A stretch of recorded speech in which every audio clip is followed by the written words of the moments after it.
Good morning. Today we will discuss regarding the replication.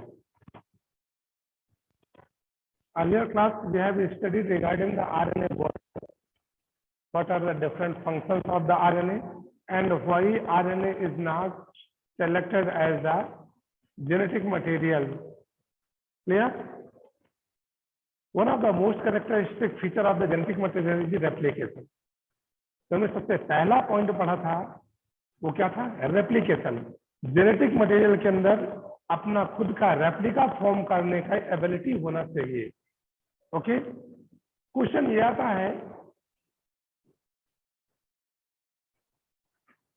Question ये है कि replication कितने टाइप से हो सकता है.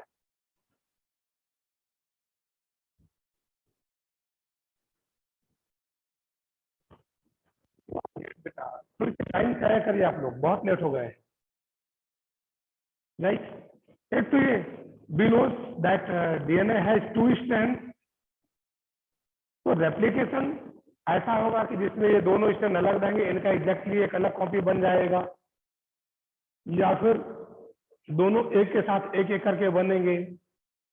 इसके लिए कुछ एक्सपेरिमेंट किए गए, जिनमें से सबसे ज्यादा जो सक्सेसफुल रहा और आज भी जिसको मानना है that is the semi conservative method, and that was work by the Meselson and Stahl. Meselson and Stahl. अच्छा, पहले एक चीज तो हम कुछ जानना चाहेंगे, which chemicals do DNA have and which elements possessed by these chemicals.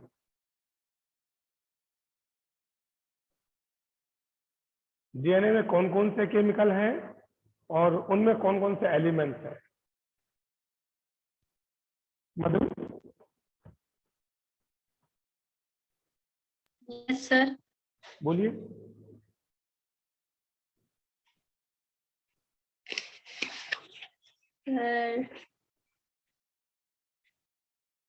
कल सर डीएनए 2 स्ट्रैंड होता है. जी आपको प्रोसेस के साथ चलिए. DNA is the polynucleotide chain. पक्का? मीन्स डीएनए न्यूक्लियोटाइड से मिलकर बना है. न्यूक्लियोटाइड किस चीज से बना है?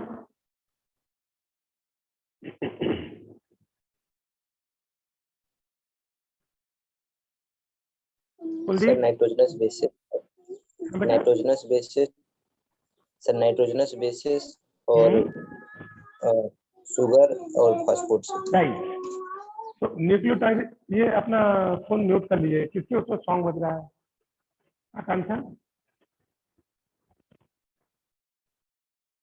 Nitrogenous base. Yes sir. Nitrogenous base,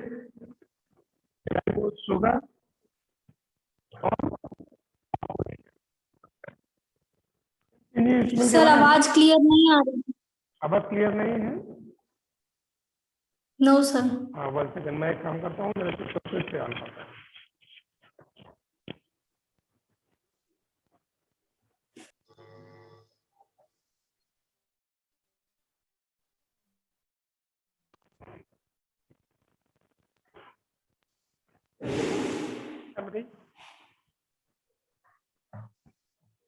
yes sir.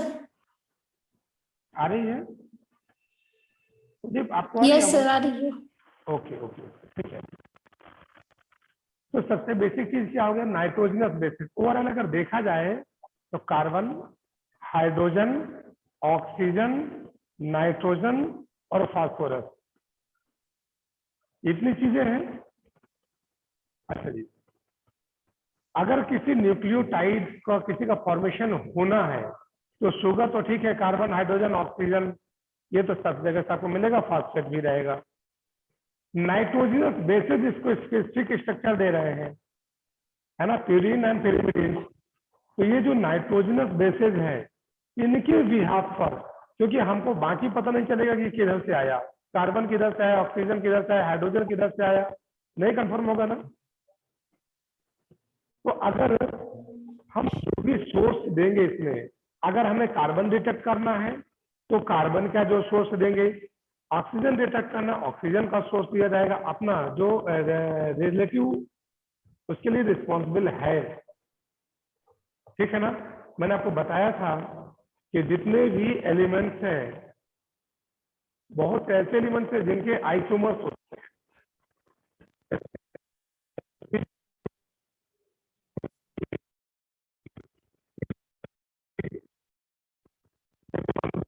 Sir आवाज नहीं आ रही, आवाज नहीं आ रही। आवाज नहीं आ रही है। सबको नहीं आ रही है या किसी किसी को नहीं आ रही है? सर नहीं आ रही है सबको। सर बीच में कट कट के आ रही है। आकांक्षा आपको आ रही है आवाज? No sir. कुलदीप, सर अभी आ रही। अभी आ रही है? गई सर। अच्छा, इसका मतलब बेटा कि नेटवर्किंग इशू है ना? बीच बीच में जैसे फ्लक्चुएट सब ठीक है।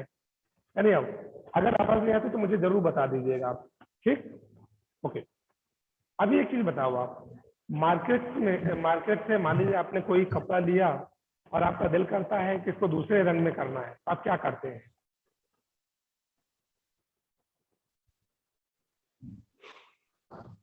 क्या करेंगे? हाँ जी,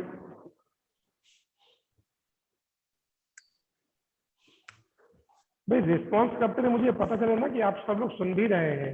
ऐसा तो नहीं कि मेरी साउंड ही नहीं जा रही है और मैं सिर्फ बोल रहा हूँ। आपने व्हाइट कलर का कपड़ा लिया है मान लीजिए, और उसको आपको कलर करना है, तो क्या करेंगे?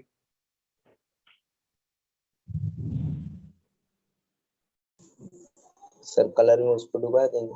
सिंपल सी बात है। अभी आपका 15th अगस्त आने वाला है, सपोज आपको अलग कलर कहीं नहीं मिल पा रहे हैं, आप क्या करेंगे? व्हाइट कपड़ा लिया है ना, एक को केसरिया रंग में लगा दिया, एक को ग्रीन वाले कलर में डुबो दिया, एक व्हाइट है तो उसका जित रहने दिया। ऐसे करेंगे ना? और बाद में उनको निकाल करके सिल लीजिए, आपका झंडा तैयार। यही करते हैं। अच्छा जी, सिंपली अब इसको समझना है। अगर हमें नाइट्रोजनस बेस को डिटेक्ट करना है तो उसमें नाइट्रोजन के आइसोमर लेने पड़ेंगे। नाइट्रोजन के दो ही आइसोमर है, N14 और N15। N15 is the heavy isomer या आइसोटोप बोल सकते हैं आप इसको। N15 हैवी आइसोटोप है नाइट्रोजन का।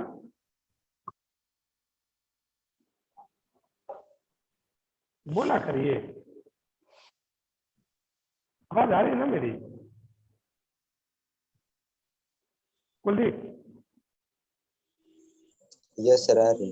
हाँ, तो N15 आइसोटोप लेंगे। अच्छा जी, जब कोई केमिकल लेना है तो वो इटसेल्फ किसी एलिमेंट के फॉर्म में तो होगा नहीं, कोई ना कोई कंपाउंड के फॉर्म में होगा, राइट? तो जो इनके सोर्सेज होंगे, कार्बन के लिए इनका सोर्स होगा, ऑक्सीजन के लिए सोर्स होगा, हाइड्रोजन के लिए सोर्स होगा, सभी के लिए कोई ना कोई सोर्स होता है कि भाई इस सोर्स से इन्होंने कार्बन लिया, इस सोर्स से ऑक्सीजन लिया, इस सोर्स से हाइड्रोजन लिया, राइट? सिमिलरली जो नाइट्रोजन लेना है उसे ये लोग यूज करते हैं अमोनियम क्लोराइड। कौन सा? Ammonium chloride. Ammonium chloride. अब आप एक काम करिए, दो बीकर ले ले, राइट? एक बीकर में लिया आपने N15 आइसोटोप वाला अमोनियम क्लोराइड ले लिया, और आपने इस्चरिचिया कोलाई को उसमें कल्चर कराया। तो आफ्टर सम टाइम इसका रेप्लिकेशन होता रहेगा, 2 घंटे, 3 घंटे, 4 घंटे, 6 घंटे के बाद में जितने भी नाइट्रोजन होंगे न्यूक्लिक एसिड में, उनमें कौन सा आइसोटोप होगा? N14 या N15? अच्छा,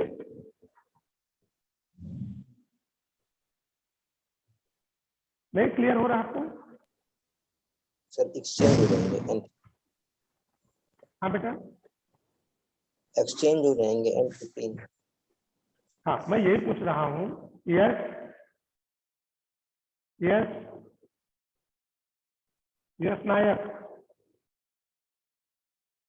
ये जितने बच्चे अपना वीडियो नहीं ऑन करें, वीडियो ऑन करें। वीडियो ऑन करिए पहले अपना। सर मेरा वीडियो ऑन नहीं हो रहा है। हो सकता है प्रॉब्लम हो, बट मुझे कम से कम पता होना चाहिए ना कि आप अवेलेबल है भी या नहीं। ठीक है, N15 के अगर अमोनियम क्लोराइड में आपने डाला इस एरिथ्रिया कोलाई को, आफ्टर सून जितने भी नाइट्रोजन होंगे they all have the N15 isotope, जितना भी नाइट्रोजनस बेस होंगे। पक्का? अच्छा जी, सिंपली हमको ये स्ट्रक्चर दिख रहा है, ये जितना भी है डीएनए, जितने नाइट्रोजनस बेसेस सब में N15 है। ठीक है, अभी आपने कुछ सेल्स को लिया और उन सेल से डीएनए आइसोलेट किया आपने। ठीक, डीएनए आइसोलेट में जब आपने ग्रेविटेशनल फोर्स के द्वारा सेंट्रीफ्यूज किया तो सबसे बॉटम में, चूंकि हैवी आइसोटोप है ना, तो हैवी आइसोटोप हमेशा दूर होता है, राइट? जो सेंटर है सेंटर से दूर होगा, जितना लाइट होगा, जितना हल्का होगा, उतना सेंटर के नजदीक होगा।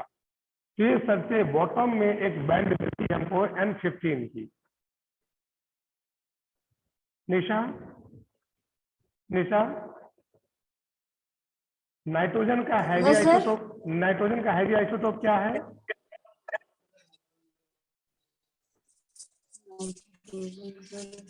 Heavy isotope.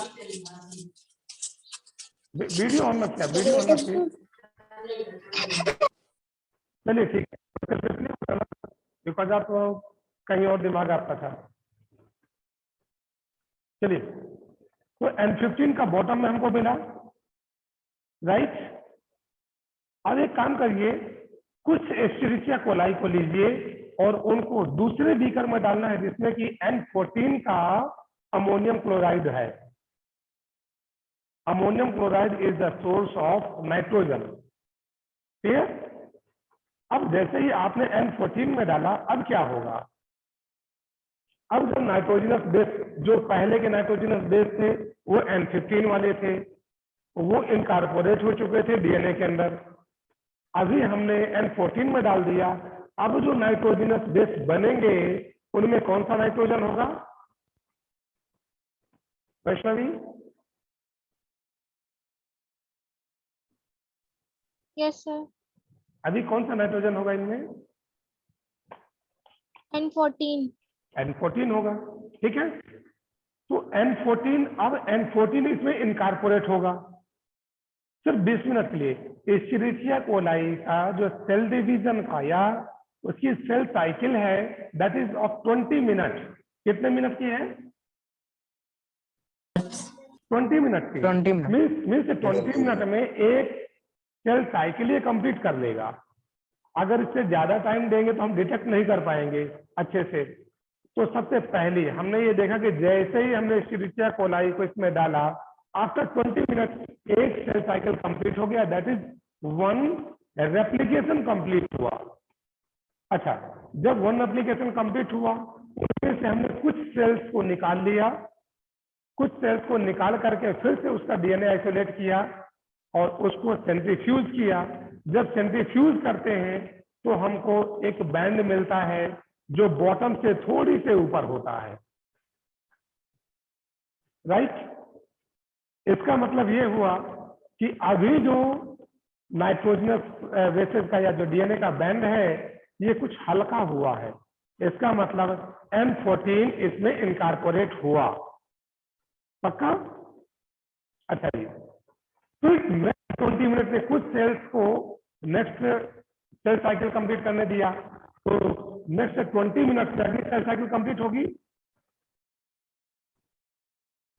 मतलब आपने जैसे ही N14 वाले में डाला 20 मिनट में तो आपने निकाल लिया, उसका आपने प्रोफाइल तैयार करना शुरू कर दिया और कुछ को पड़े रहने दिया। तो आफ्टर 20 मिनट फिर उनको निकाला आपने, और जैसे ही उनको निकालते हैं फिर वही सेम प्रोसेस, डीएनए आइसोलेट करेंगे, उनका सेंट्रीफ्यूज करेंगे, और जब सेंट्रीफ्यूज करते हैं तो हमें दो तरह के बैंड मिलते हैं।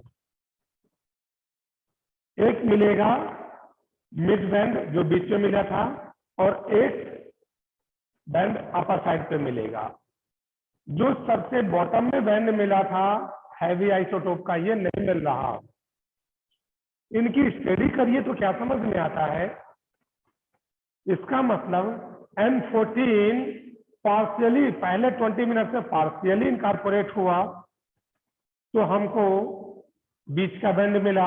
इसके बाद जैसे ही हमने आगे किया तो अब इन स्ट्रक्चर को समझने की कोशिश करिए। सबसे पहला ये केस था। अभी मैं एक डायग्राम बनाता हूं क्योंकि वहां पे वॉइस नहीं क्लियर आती, डायग्राम वहां पे बनाता हूं, क्लियर यहां करूंगा मैं, राइट? सर वॉइस नहीं आ रहा।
चलिए,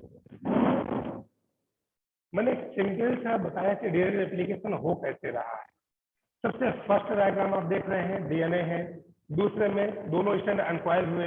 तीसरे में आप देख रहे हैं ना, दोनों स्ट्रैंड में रेप्लिकेशन स्टार्ट हो गया ना। अब जब इन दोनों स्ट्रैंड में रेप्लिकेशन स्टार्ट हुआ तो एक स्ट्रैंड तो मेन स्ट्रैंड है हमारा जो पहले था, है ना, और दूसरा नया स्ट्रैंड बना। पक्का बना ना? अच्छा, जैसे ही आगे आते हैं तो ये दो स्ट्रक्चर बने हमारे। इन दोनों में ओल्ड स्ट्रैंड है, एक न्यू स्ट्रैंड है। सिमिलरली इसमें भी एक ओल्ड स्ट्रैंड है, एक न्यू स्ट्रैंड है। ये तो क्लियर हो रहा है? अच्छा, जैसे ही हम आगे देखेंगे, अभी ये दोनों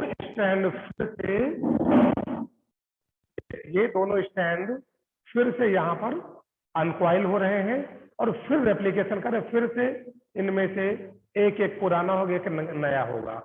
अब आप अपने बुक का ये डायग्राम देखिए, देख रहे हैं ना डायग्राम? ठीक है। Figure 6.7 Meselson and Stahl experiment, page number 105। सबसे पहला स्ट्रक्चर, जैसे ही रेप्लिकेशन हुआ, one old strand one new strand. अब फर्दर ये होगा जब, तो देखो अब इस पर टोटल N14 वाले ही मिल रहे हैं हमको, है ना? तो ये complete new. Sir voice clear नहीं आ रहा। वॉइस क्लियर नहीं है। वॉइस क्लियर नहीं है सर। क्या बताइए, ये बहुत बड़ा प्रॉब्लम होता है कि बीच बीच में वॉइस चली जाती है। अभी क्लियर आ रही है? No sir. No sir. No sir. अच्छा, क्या इसमें डिजाइन कर सकते हैं?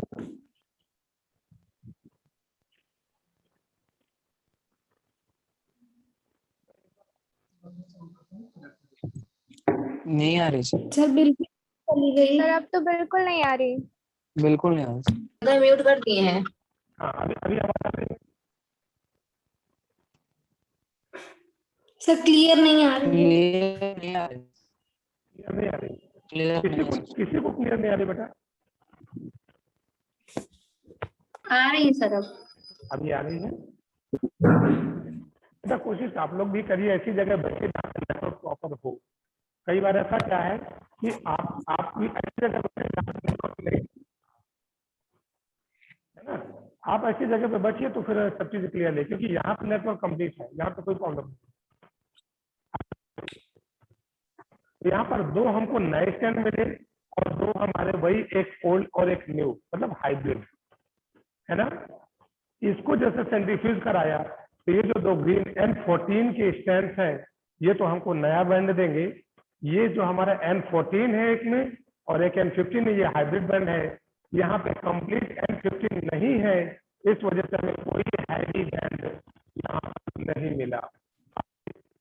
स्ट्रक्चर को समझा जाए तो हमें सर वॉइस नहीं आ रही है। वॉइस क्लियर नहीं आ रही है।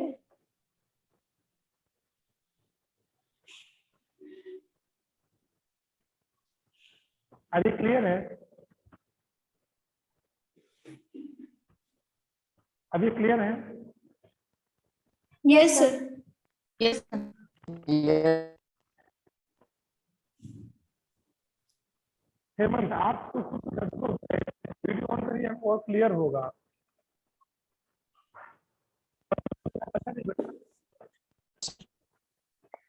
सर फिर से गई। अच्छा, फिर चलिए, मतलब बीच में फ्लक्चुएट हो रही है ना?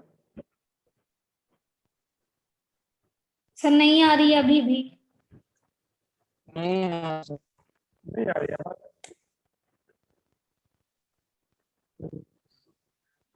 क्या किया जाए? रिज्वाइन करना है सर या कंटिन्यू कर? बिकॉज हमारे पास टाइम भी तो ज्यादा नहीं है अभी। आप नो सर, नो सर नहीं आ रही है। अभी यस सर। अभी क्लियर है? Yes sir. ओके, चलिए, ठीक है। तो बेसिकली मिचेल्सन एंड स्टेहल ने क्या देखा था उसको थोड़ी सी आप देख लीजिए एक बार।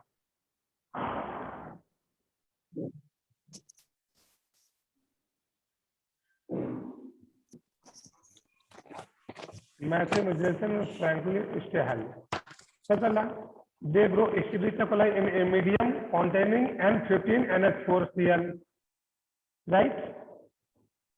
The result was that N15 was incorporated into newly synthesized DNA completely हो जाएगा हमारा.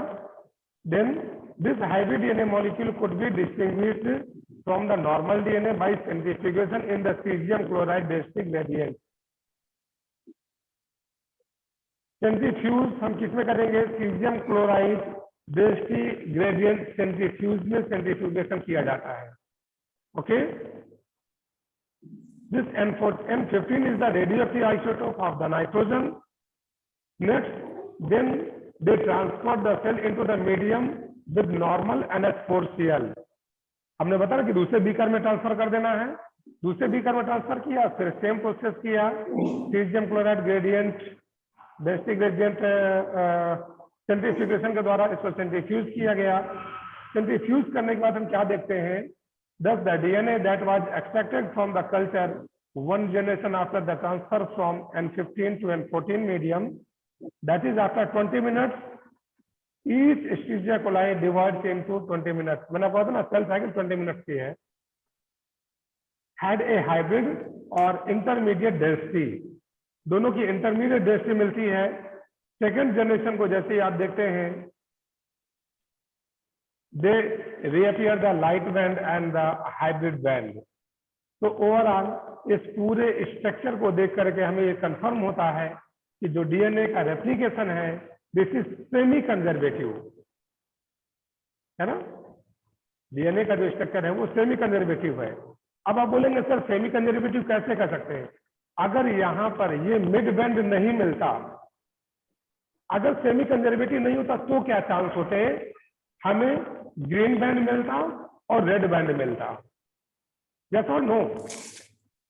क्योंकि पहले हमको रेड बैंड मिल रहा था N15 का, बाद में हमने N14 में रखा तो हमको ग्रीन बैंड मिलता और रेड बैंड मिलता, क्योंकि N14 का स्टैंड अलग होता है, N15 का स्टैंड अलग होता. लेकिन हमको ये जो हाइब्रिड बैंड मिला, इस हाइब्रिड बैंड से कंफर्म हो रहा है कि डीएनए रेप्लिकेशन सेमी कंजर्वेटिव है. तो अभी मिचेल्सन एंड स्टेहल का एक्सपेरिमेंट क्लियर हो गया आपको?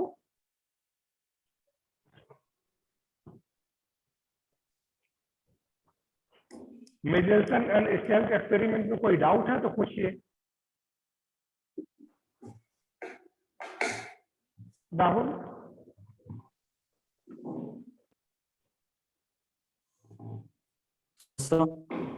Any doubt? तो वॉइस क्लियर नहीं आई सर, मेरा भी नेटवर्क वीक है इधर. हाँ बेटा, मैं समझ रहा हूँ ना. एक्चुअली यहाँ पर देखो नेटवर्क का इशू नहीं है. हो सकता है आप जिस जगह पर बैठे हो वहां पर नेटवर्क का इशू हो। ये बताइए मिचेल्सन स्टेल एक्सपेरिमेंट आपको कंफर्म समझ में आ गया नहीं?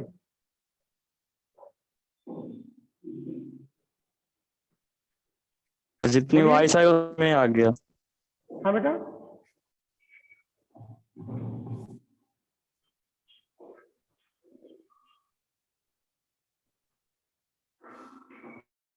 आपकी आवाज क्लियर नहीं आ रही। आप क्या बोल रहे हैं मैं समझ नहीं पा रहा।